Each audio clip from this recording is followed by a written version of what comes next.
മാർപ്പാപ്പയുടെ ഭൗതികദേഹം പൊതുദർശനത്തിനായി നാളെ saint Peter's ബസിലിക്കയിലെത്തിക്കും. വിശ്വാസികൾക്ക് അന്തിമോപചാരം അർപ്പിക്കാൻ സൗകര്യമൊരുക്കുമെന്ന് വത്തിക്കാൻ അറിയിച്ചു. മാർപ്പാപ്പയുടെ സംസ്കാര ചടങ്ങുകളെ സംബന്ധിച്ച് അന്തിമ തീരുമാനമെടുക്കാൻ കർദിനാൾമാരുടെ യോഗം ചേരും. തനിക്ക് അന്ത്യവിശ്രമം ഒരുക്കേണ്ടത് റോമിലെ സെന്റ് മേരി മേജർ ബസിലിക്കയിലായിരിക്കണമെന്ന് ഫ്രാൻസിസ് മാർപ്പാപ്പ മരണപത്രത്തിൽ വ്യക്തമാക്കിയിട്ടുണ്ട്. റോമിലെ മേരി മേജർ ബസിലിക്കയിലെ പൗളിൻ ചാപ്പലിനും ഫോർസ ചാപ്പലിനും നടുവിലായിട്ടായിരിക്കണം ശവകുടീരം ഒരുക്കേണ്ടതെന്നും ശവകുടീരത്തിൽ സവിശേഷമായ അലങ്കാരങ്ങളൊന്നും പാടില്ലെന്നും തന്റെ പേര് ലാറ്റിൻ ഭാഷയിൽ ഫ്രാൻസിസ് എന്ന് മാത്രം എഴുതിയാൽ മതിയെന്നും ഫ്രാൻസിസ് മാർപ്പാപ്പ വ്യക്തമാക്കിയിട്ടുണ്ട്. പാപ്പയുടെ മരണപത്രം വത്തിക്കാൻ പുറത്തുവിട്ടു. മുൻ മാർപ്പാപ്പമാരിൽ ഭൂരിപക്ഷവും അന്ത്യവിശ്രമം കൊള്ളുന്നത് വത്തിക്കാനിലെ സെന്റ് പീറ്റേഴ്സ് ബസിലിക്കയിലാണ്.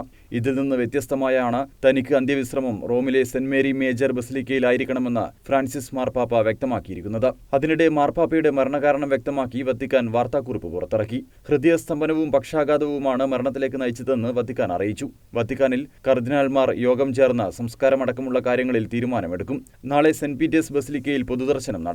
വത്തിക്കാനിലെ സെന്റ് പീറ്റേഴ്സ് ചത്തുരത്തിൽ പ്രത്യേക പ്രാർത്ഥനകൾ നടക്കും. ആചാരങ്ങളുടെ ഭാഗമായി പോപ്പിന്റെ വസതി അടച്ച് സീൽ ചെയ്തു. ലോകത്തെ വിവിധ രാജ്യങ്ങളാണ് മാർപ്പാപ്പയുടെ വിയോഗത്തിൽ ഔദ്യോഗിക ദുഃഖാചരണം പ്രഖ്യാപിച്ചിരിക്കുന്നത്. ഇന്ത്യയിൽ 3 ദിവസത്തെ ഔദ്യോഗിക ദുഃഖാചരണമാണ് പ്രഖ്യാപിച്ചിരിക്കുന്നത്. സംസ്ഥാനങ്ങൾക്ക് കേന്ദ്ര ആഭ്യന്തര മന്ത്രാലയം ഇത് സംബന്ധിച്ച് നിർദ്ദേശം നൽകി. ഔദ്യോഗിക ദുഃഖാചരണത്തിന്റെ ഭാഗമായി ഇന്നും നാളെയും ദേശീയ പതാക താഴ്ത്തിക്കെട്ടണമെന്നാണ് കേന്ദ്രം നിർദ്ദേശിച്ചിരിക്കുന്നത്. ഇതോടനുബന്ധിച്ച് ഔദ്യോഗിക പരിപാടികളും മാറ്റിവെക്കണമെന്നും കേന്ദ്ര സർക്കാർ അറിയിപ്പിലുണ്ട്. ഇന്ത്യൻ സമയം തിങ്കളാഴ്ച രാവിലെ 11:05 മാർപ്പാപ്പ കാലം ചെയ്തത്.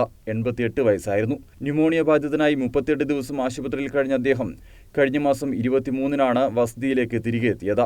ബെനഡിക്ട് 16 മാർപ്പാപ്പ സ്ഥാനം ഒഴിഞ്ഞപ്പോഴാണ് 2013 മാർച്ച് 13 കത്തോലിക്ക സഭയുടെ 266 മാർപ്പാപ്പയായി അദ്ദേഹം ചുമതലയേറ്റത്.